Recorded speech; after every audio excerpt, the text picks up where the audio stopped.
listening to Hooked on Startups, where every week you'll hear from some of the most talented, inspiring, and successful entrepreneurs who shared their real-life stories, how they overcame challenges and failures, and how they mastered success. Get ready for some of the best business tips, tricks and tactics, and some frank, unscripted discussions. Here's your host, Matthew Sullivan. I'm absolutely delighted to have none other than Brandon Turner on the show today. Brandon, welcome to Hooked on Startups. Hey, thank you. I'm super pumped to be here today. Well, let me tell everyone a bit about Brandon. So you're an active real estate investor. You are an author, a musician. You're an entrepreneur.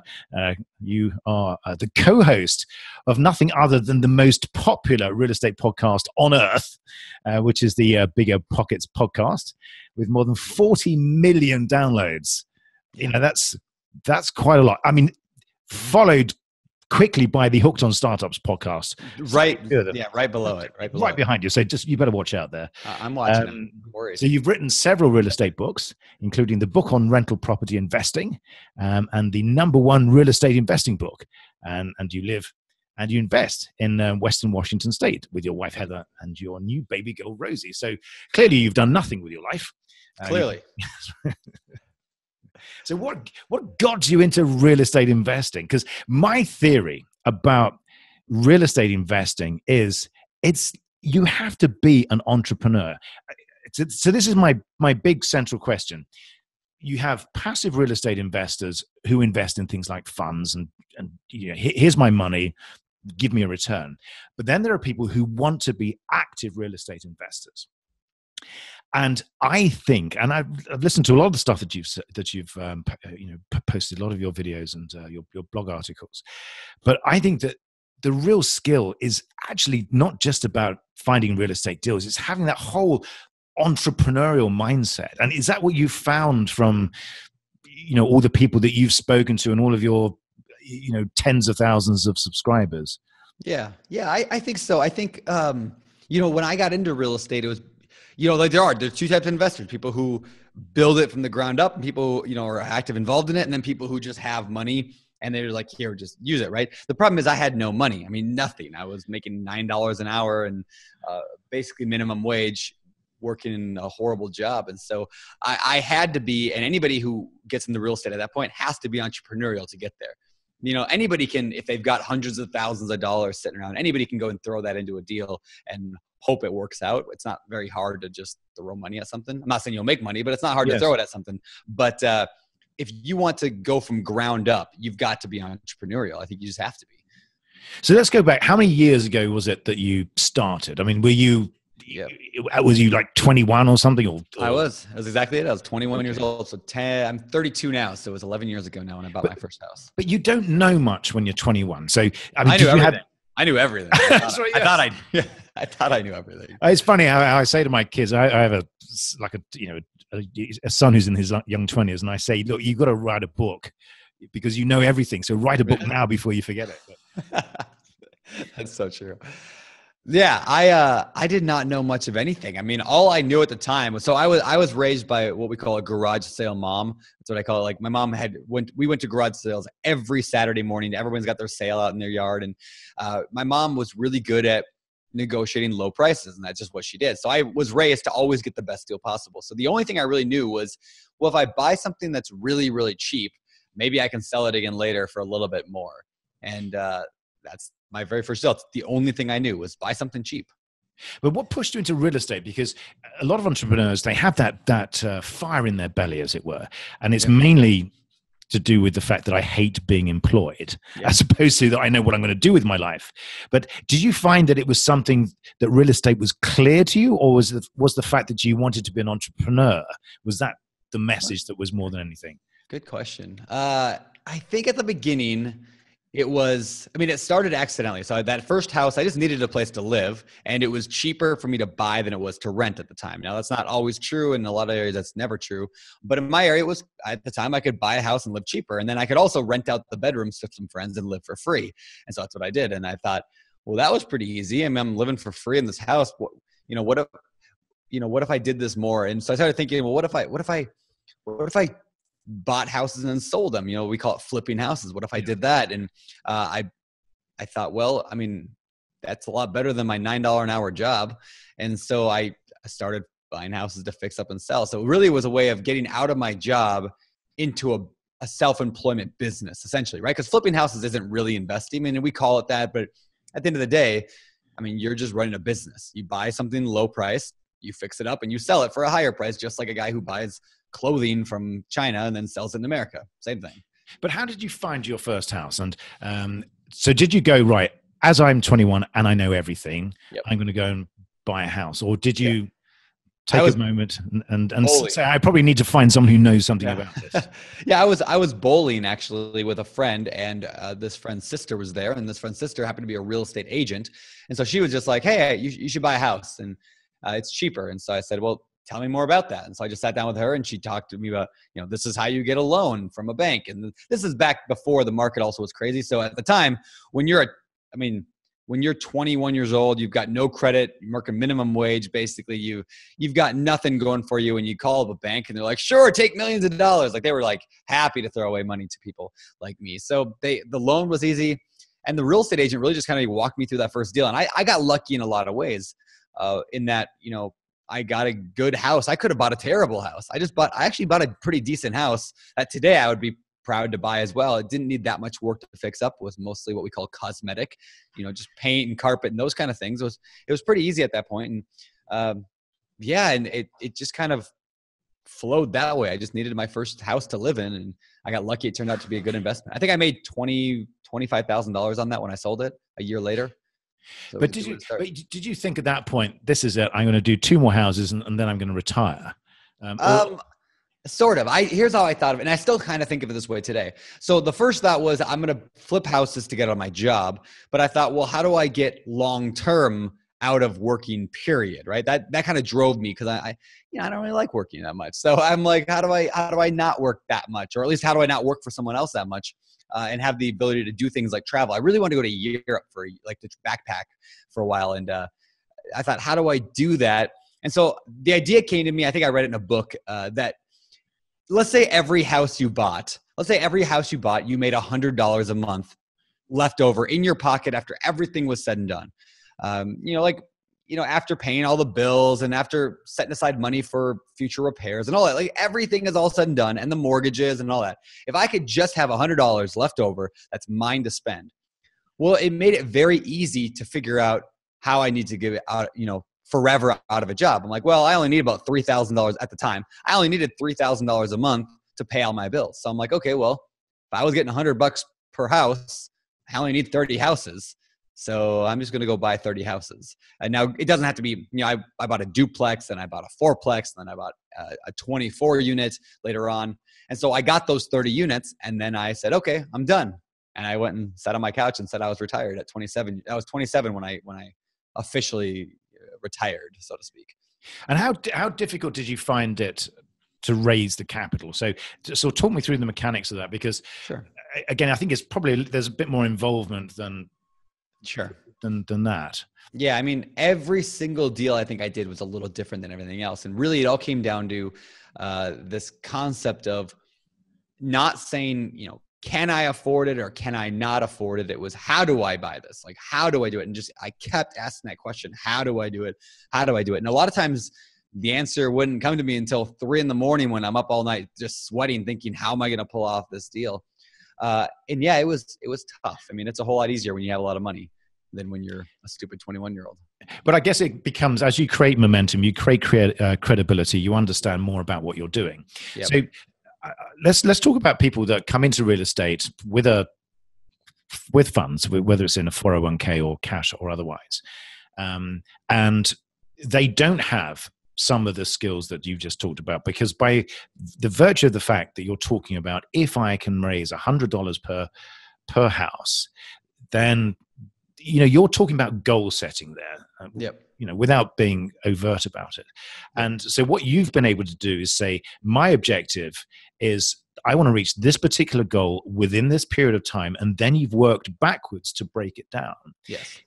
In your experience, do you find that a lot of people come in with a different mentality without understanding that? And how much of a challenge is it for you to try and educate them about all these other things that you need to know to be a successful real estate investor?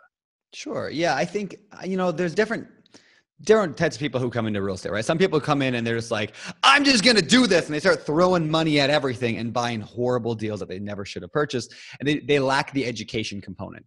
Other people will spend 5 years educating themselves and never drop a dime on a piece of property, no matter how good the property the deal is. They're just afraid. And I see both those types of people.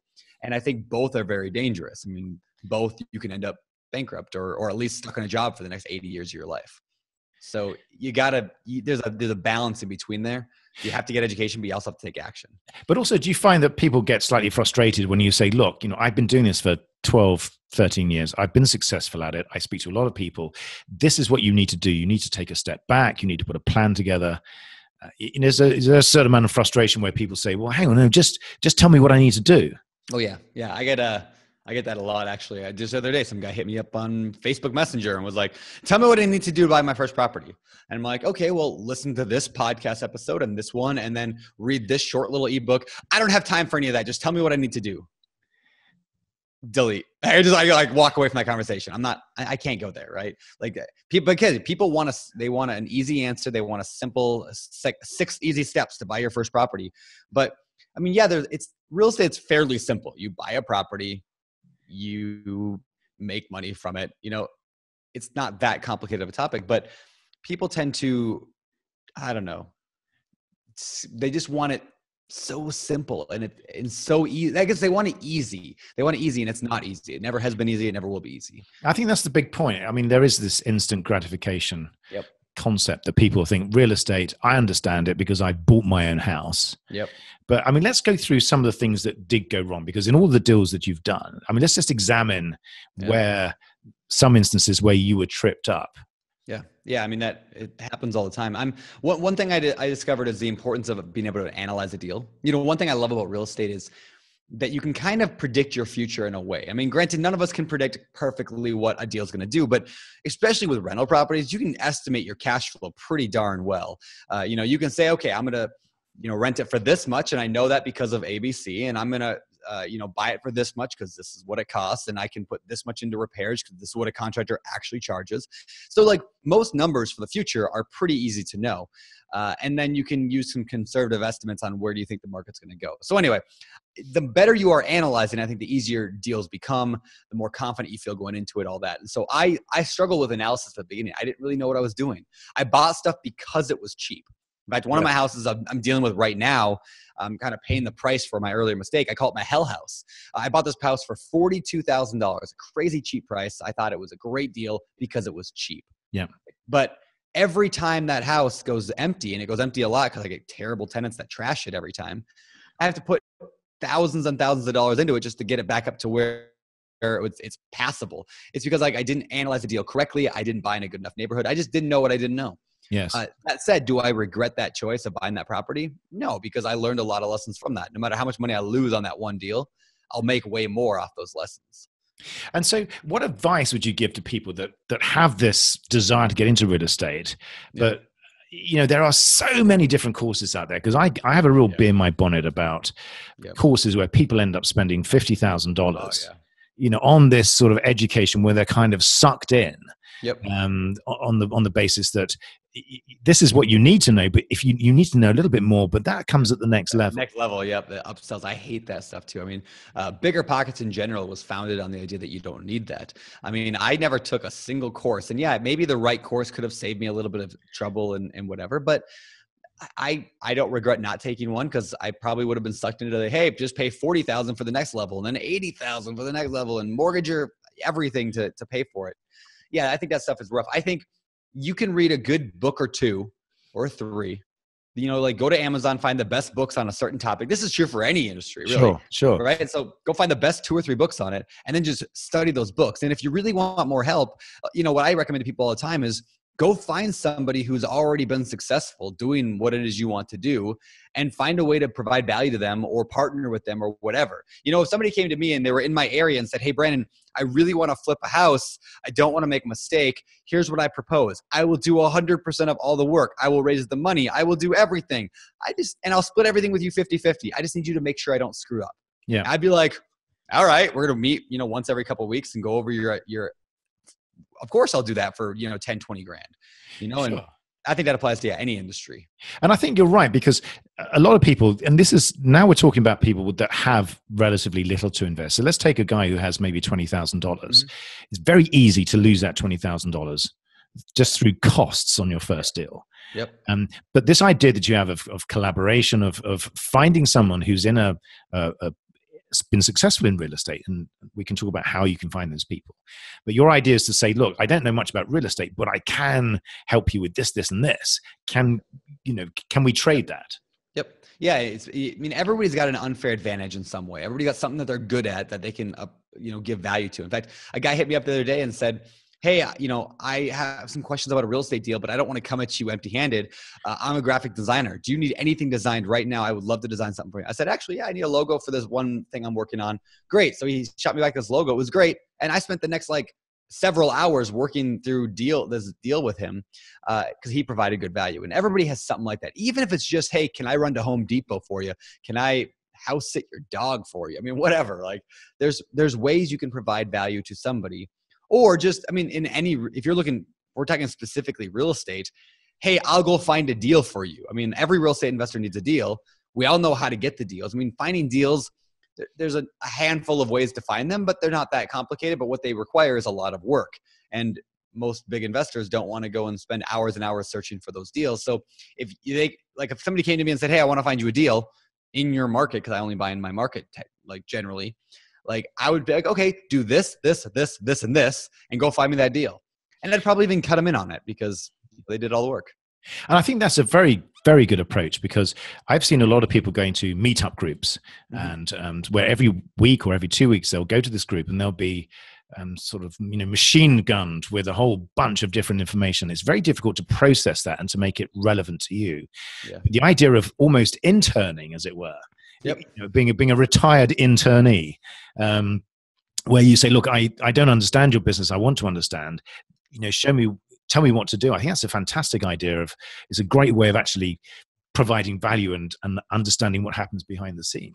Yeah, I feel like it's there's a lost art of being an apprentice. I feel like that needs to be a book. Back in the day, blacksmith, you want to be one, you apprentice underneath somebody for years. And I know some industries still have it. If you want to get into the sheet metal union, you become an apprentice and then a journeyman later on. But very few industries have that anymore. But the idea of being an apprentice is a very, very powerful thing. Why not go be an apprentice under a super successful investor for a couple of years? That's going to be way better spent than doing what? Paying $50,000 for a guru to tell you stuff you could read in a book. It's crazy. So yeah, I'm a huge proponent of that. If you can try to intern or apprentice or whatever under somebody who's successful. And that's very good advice. And that's not advice that you generally get, because most of the advice that you get is go somewhere, sit there and have information pushed at you. Mm-hmm. And what happens in most of those cases, you come out really with your head spinning, thinking this, I think I should probably understand that. So I think that's a fantastic idea to buddy up with someone, as it were, and try and trade some sort of value that you have. And I guess that we're all learning, because I read recently that you're looking at mobile home parks as an asset class. So did you find yourself having to go back to the apprentice stage for that almost? Yeah, exactly. That's exactly what I'm doing. It's kind of interesting because right now I chose mobile home parks for, there's a few reasons I think they're a strong investment class, but more of it was just I needed to do something different, and I picked something and I'm going to go 100% into it. And that's just a tip I give to everybody. Like you said earlier, there's a lot of directions in real estate a person could go, and they're hearing some of the gurus from the stage or from a meetup talking about 20 different tactics. It doesn't really matter. You can find successful millionaires in every single niche in the world. You can find somebody who made millions of dollars selling, tops that you spin on a table, right? It doesn't really matter what you go into necessarily. But so many people just spend years thinking about going into something and they don't decide. So anyway, I just picked, I'm going to do mobile home parks. But then getting into that, I'm brand new. I'm at the same level that I was 10 years ago because I have no idea what I'm doing. I understand real estate, but it's a whole different game. Commercial real estate is a little bit different, and learning how to reanalyze. So yeah, the first thing I did is I went and contacted the two biggest mobile home park investors that I knew. I had people make introductions for me. I used an asset that I had. So I'm a contributor for Forbes online occasionally. And so one of the guys is a very successful investor. So how do I provide value to this guy who's buying dozens of mobile home parks? Hey, maybe I can write a piece on him for Forbes. Yeah. So I interviewed him and wrote a piece on him for Forbes. Well, now that guy, I can call him anytime or email him. He's going to give me exactly what, the skinny on a deal, right? Because now I've built that relationship by providing value that I could provide. So yeah, I'm following the same steps as I tell other people to do. I'm just doing it in a different niche now. Which kind of comes back to what we were talking about originally, which is where if you want to be an active real estate investor, it's not just, it's like any business. You have to understand the business. You have to build relationships. You have to take baby steps. Just because you've got $500,000 burning a hole in your bank account actually puts you at a disadvantage probably. I totally agree. I say that all the time, that when you have money, I think it puts you at a far worse or, a greater disadvantage in real estate investing. Because when you have money, you can make anything look like a good deal. You can get numbers to lie all you want. I mean, like you find a house that, for example, let's say I want to buy a house for it's for sale for $100,000. If I just go and put down, I have $100,000 cash. Yeah, I got no mortgage payment. I'm making lots of money on that property. But in reality, like what actually, what's my return look like? It's probably pretty terrible. But if I have no money and I'm forced to be creative, I'm forced to make sure I'm buying only the best deals. I'm forced to increase my education. Because if you don't have enough education, you're going to struggle. So you force yourself to learn more, to study more, to be more aggressive, to be more ambitious because you don't have to. So yeah, I find people without money are generally much better investors than those with. And the same thing true, even if you have money, like, I wrote this book on investing with no and low money down because I'm really passionate about this topic of creative investing, not because it's good for people who are broke, but it's good for everybody. What I mean by that is this: when Donald Trump goes and buys a piece of property, he's likely, I don't know his finances, but he's likely not putting any of his own money into those deals. He's a billionaire. He's probably not putting his own money in. When Robert Kiyosaki goes out and buys a deal, or Ken McElroy, or any of these guys that are big investors that I look up to, go and buy their real estate deals, they're not putting their own money into the deal either. Because creative finance is not about how much money you have. It's about like whose money you're using. But it's also what you're doing is you're trading, no? Because there is a trade-off. I mean, you can't use other people's money unless you're going to give value to them. And the trade-off is, look, I have all this real estate knowledge, experience, and understanding. Yep. You have capital that's sitting there earning nothing. So I'll trade my knowledge and experience and the trust that we've built up so that, and I think that's what it's about as well. It's there are a lot of people that have been incredibly successful in their day jobs that have now decided to move into real estate. So it's building that same trust with other investors. Yep, I totally agree, and I think it brings up I shared this once. I think it was Instagram or something like that, where like I shared this little drawing I drew, and it was 3 things you have to have: like hustle, knowledge, or money, I think is what I said. And knowledge could be education. Pick 2. If you want to succeed at real estate, you got to have at least 2 of those. So you can have hustle and knowledge, and you don't need money at all, like because you're able to make money out of thin air. You can have hustle and money and not really know what you're doing, but you'll probably be fine because you've got a bunch of money. Or you can have what was it, the third option, whatever, knowledge and money, but no hustle, and you're probably still going to be fine. Like just passively, you'll make money. Well, because you probably are less likely to lose all your money if you have some element of knowledge. And this is critical, because when people talk about investing with $10,000, it is absolutely possible to do that, because if you can build up some value that you can trade, and going back to your example earlier, if I have time, or if I can make time to go and find a deal, to speak to every real estate agent in the sector, to get some really good local knowledge that is of value to an investor, that will help me come in on a deal that otherwise I wouldn't be able to touch with my $10,000. Yep, it's totally true. And the way I like people to think about creative investing is like, two different quick analogies. The first one is this: if I were to come to you and tell you I want to sell you my house is worth, let's say, $300,000, and I were going to sell you my house for $10,000. That's it. I mean, what an incredible! You could sell it tomorrow and make $250,000, right? But what if you didn't have that $10,000? What if you only had $100 in your checking account? But knowing you could make $250,000 tomorrow, I like to ask people that question: what would you do?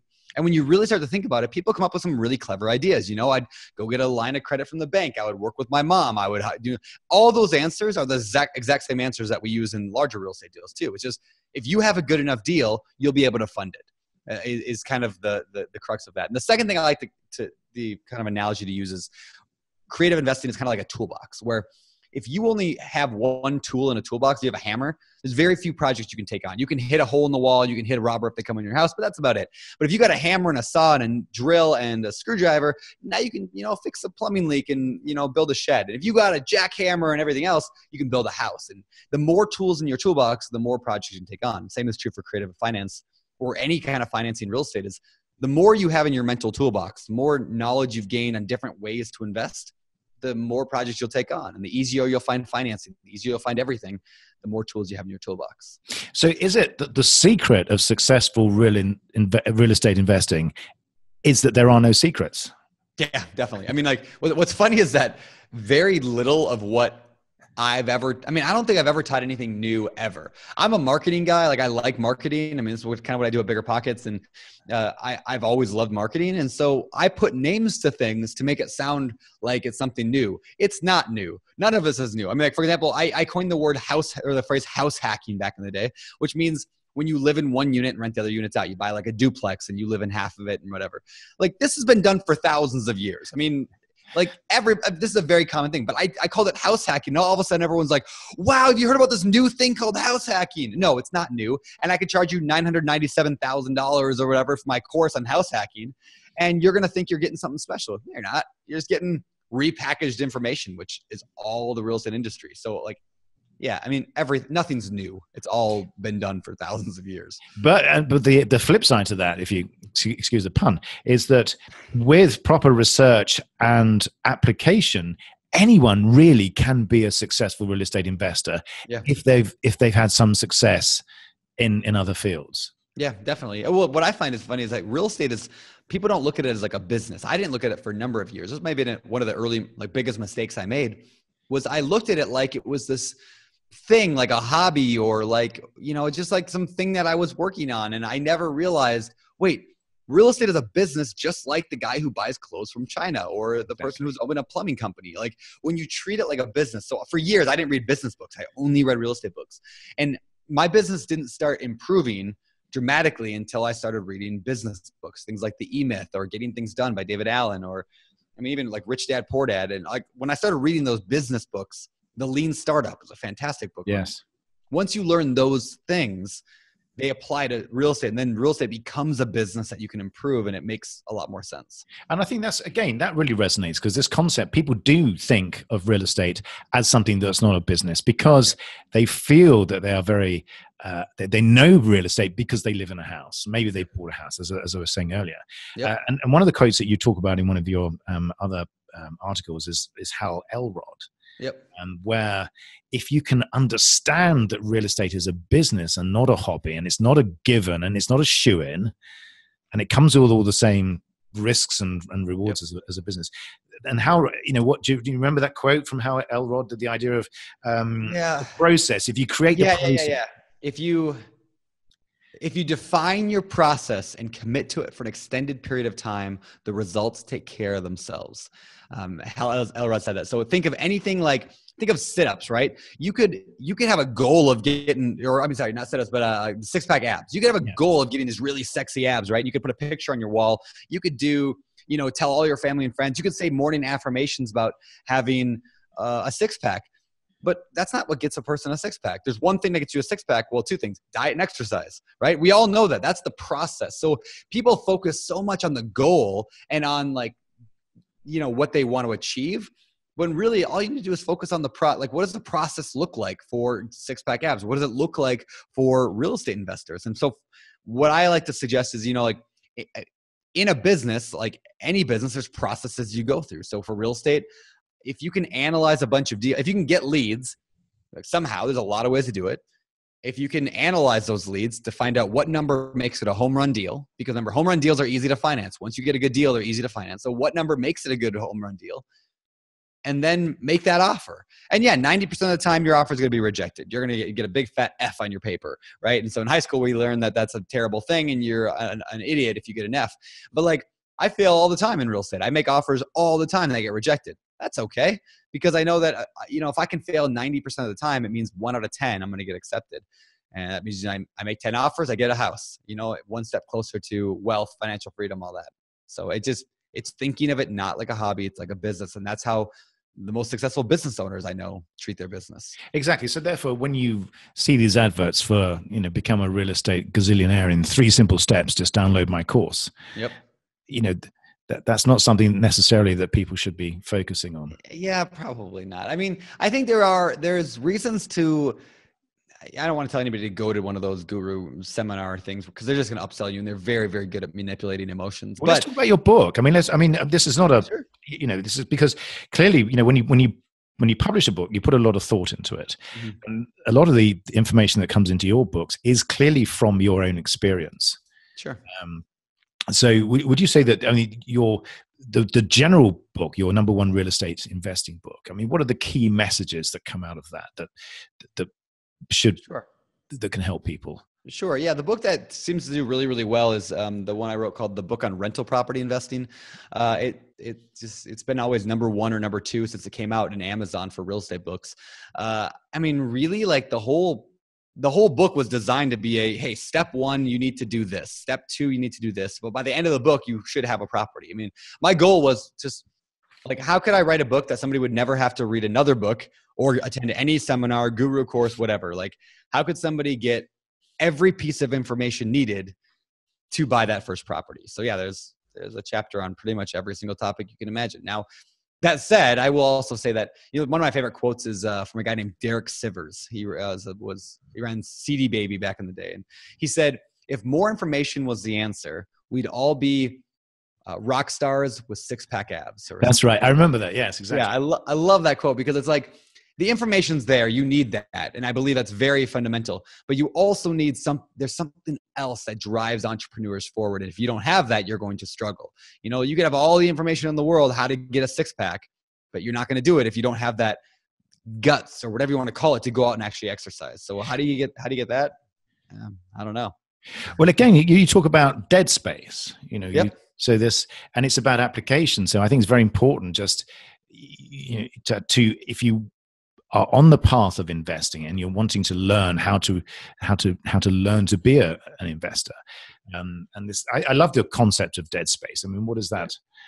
Sure. So this whole idea of that, like, if you want to accomplish anything out there, eliminate the space in between the steps. In other words, let's say you want to get in shape. We'll go back to that analogy.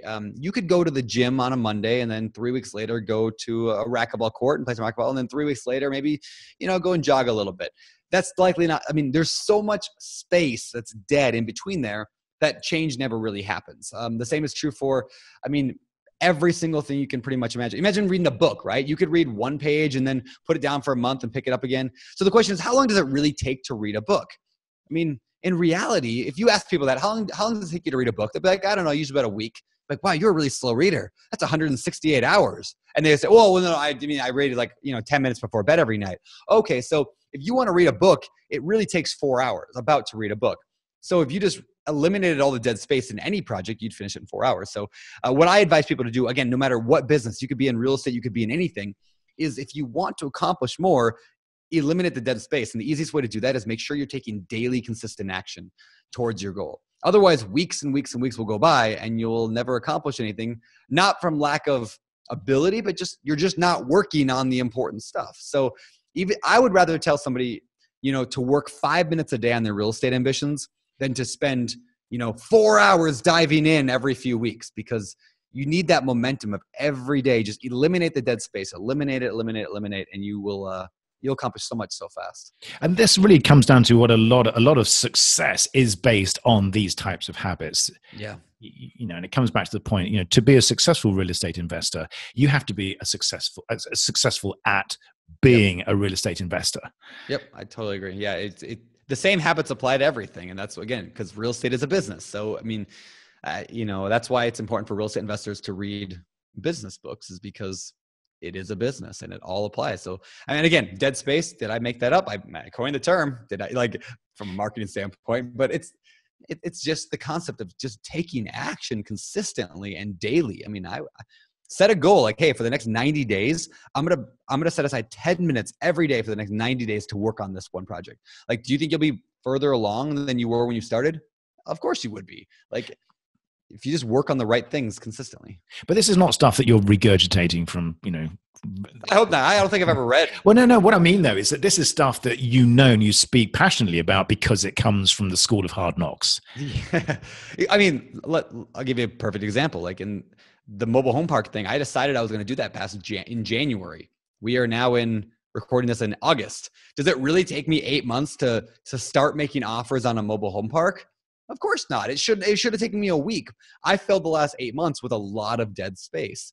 A buddy of mine, David Green, recently said a quote. He said, he's actually my partner on the mobile home business. He said, we will move at the speed at which we meet. And what he meant by that was, if we met every single day, we would make this business happen so fast. But the fact that we only talk every couple weeks, maybe every month, for a few minutes, for an hour, whatever, we move at the speed at which we meet. And so, again, like, to revisit the dead space thing, like I say it in my own life all the time. I see the reason that it took me so long to kind of build up a sizable portfolio. It took me 7 years to be able to quit my job. Today, if I had a reason to get out of a job now, I could do it in a year or less, because I've learned to eliminate all that dead space. So what advice would you give to your 21-year-old self? Yeah. I would say, like, identify exactly what I want and then work towards that as hard as possible. I mean, like, I didn't really know what I wanted. I just kind of like, I'll buy a property here and a property there. And, eventually I got the idea that I wanted 30 units, and that's why I just went out and bought 30 units and quit my job. But just that idea of knowing exactly what you want and then just hardcore working towards that every single day, I probably would have got there when I was 23 or 24. Yes. Yeah. Also, I didn't, like I said earlier, I didn't analyze deals very well. I would have spent a lot more time learning how to analyze them up front. And I would have read more business books. I think you're right. Because you mentioned David Allen's book, Getting Things Done, and how that's been quite useful for you. Yeah, very much so. And I don't follow all of the stuff, but I try when I read that, it really made me think about how am I spending my time. A couple things that I pull out of there. He calls something the next actionable step. And this goes back to the dead space thing. Like, if you can just define what the next step is in any course. In fact, just before recording this call right now, I was in the kitchen with my wife, and we were talking about, like, I'm feeling a little overwhelmed with a lot of rehab projects going on right now. I'm rehabbing, like, I think I have like 7 different kind of projects that are in the middle of being done right now. And some are getting sold, some are we just bought.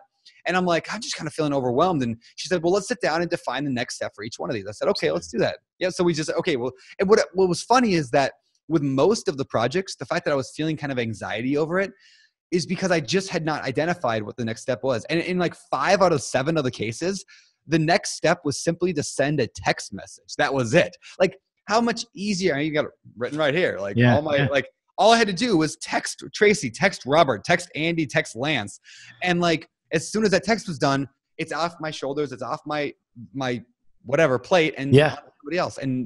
But for the past probably 2 weeks, these have been sitting here in my head and I haven't identified the next step. So anyway, when David Allen talked about identify your next actionable step. And so I continually try to do that because usually it's something that'll take less than 5 minutes. Yeah, and it'll move your business forward. I mean, I found that book hugely interesting. One of the quotes that I remember is, your brain is designed for creation and thinking and not storage.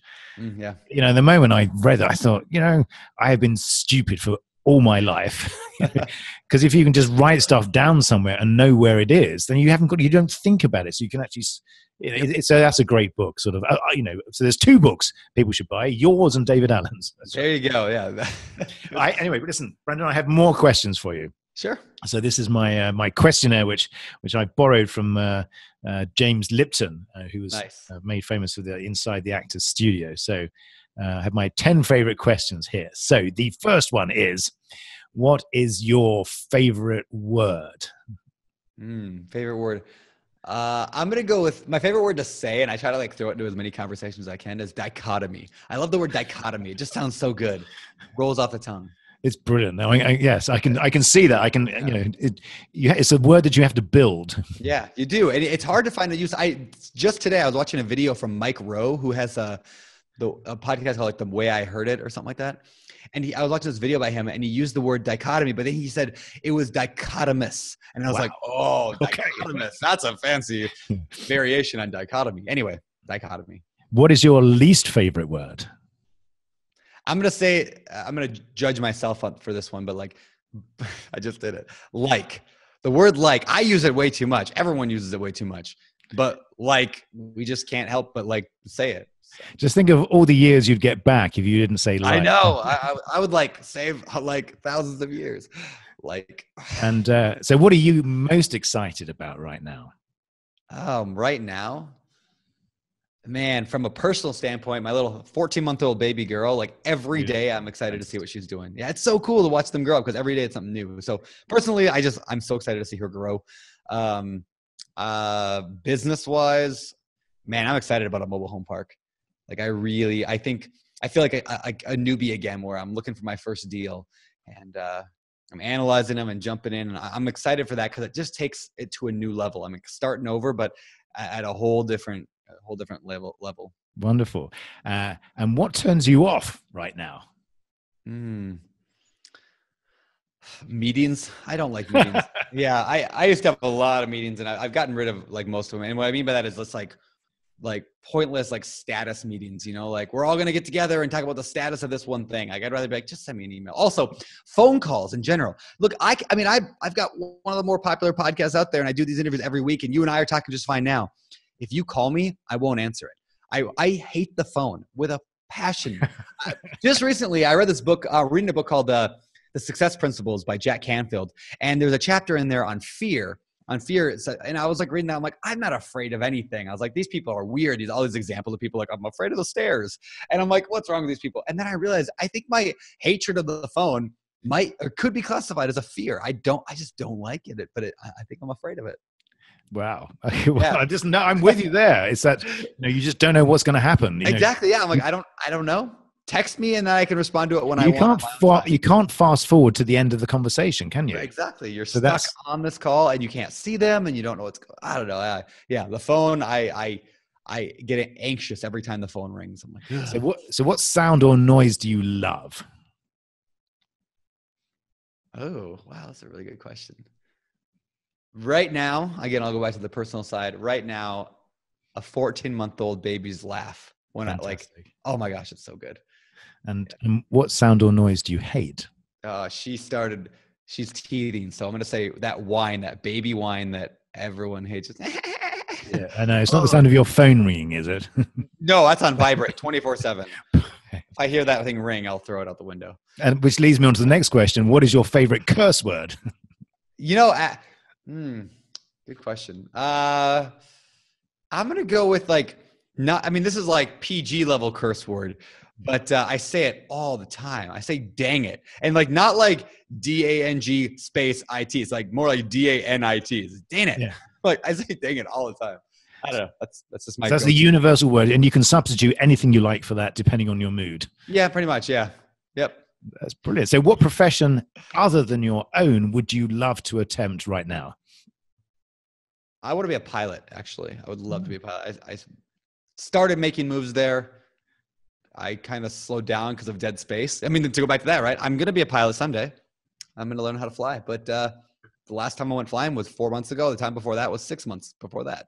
It may take you a while to get your license. If that's how much dead space in my life. But if I really want to get it, I would go flying an hour every day for the next 30 days. And on day 31, I'd take my test. And boom, I'd be done. No dead space. And so what profession would you not like to attempt?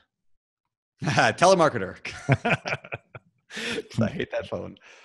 And so my last question, if heaven exists, what would you like to hear God say when you arrive at the pearly gates? Yeah, I'm going to go with well done. It's actually a verse in the Bible. It says, well done, good and faithful son. And I hope to hear well done. That's brilliant. Well, Brandon, I can't thank you enough. You have been a fantastic guest, and it's been an absolute pleasure talking to you. And I can't wait to, speak to you again sometime. But Brandon, it's been a pleasure. Well, thank you. This has been a lot of fun, and I love the questions. So that's brilliant.